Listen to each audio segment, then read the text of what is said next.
Gas, acidity బాధల్ని మనం చాలాసార్లు పెద్దగా పట్టించుకోం. ఏదో ఒక యాంటీ యాసిడ్ మాత్రను వేసుకొని ఆపై మర్చిపోతూ ఉంటాం. అయితే ఇవే బాధలు దీర్ఘకాలికంగా కొనసాగితే, వీటికి తోడు తరచూ పొట్టలో నొప్పి, బరువు తగ్గడం, మలంలో రక్తం వంటి లక్షణాలు కనిపిస్తుంటే ఆలస్యం చేయకండి.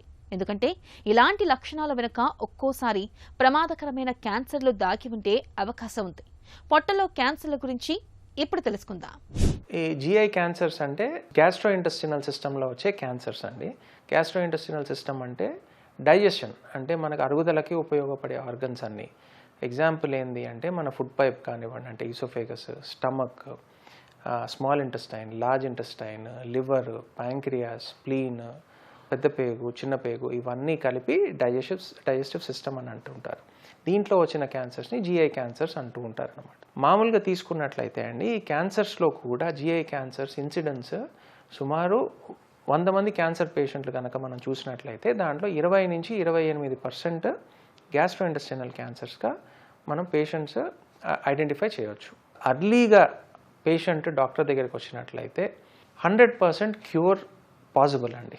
ఐదర్ సర్జరీ ద్వారా అవ్వనివ్వండి, లేకపోతే మినిమల్ యాక్సెస్ అంటే ఎండోస్కోపీ ద్వారా కూడా కంప్లీట్ క్యూర్ ఇచ్చే అవకాశాలు ఉంటాయి. క్యాన్సర్ స్క్రీనింగ్లో ముఖ్యమైనవి, ఎస్పెషలీ జిఐ క్యాన్సర్స్లో మనకి మోస్ట్ ఇంపార్టెంట్ ఏంది అంటే స్క్రీనింగ్ టూల్స్ ఎండోస్కోపీ అండి. అది అప్పర్ జిఐ ఎండోస్కోపీ అవ్వనివ్వండి, లేకపోతే లోవర్ జిఐ ఎండోస్కోపీ అవ్వనివ్వండి, అంటే కొలనోస్కోపీ. దీనికి సర్టన్ గైడ్ లైన్స్ ఉంటాయండి. పేరెంట్స్కి కానివ్వండి, లేకపోతే ఫ్యామిలీలో ఎవరికన్నా క్యాన్సర్ ఉందనుకోండి, అది ముఖ్యంగా స్టమక్ క్యాన్సర్ అవ్వనివ్వండి, ప్యాంక్రియాస్ క్యాన్సర్ అవ్వనివ్వండి, ఇట్లా ఉన్న వాళ్ళకి అంటే వీళ్ళకి సిమ్టమ్స్ ఉన్నా లేకపోయినా కూడా 40 సంవత్సరాల నుంచి మొదలుపెట్టి ఎవ్రీ 5 years స్క్రీనింగ్ అనేది చేయించుకోవాలి.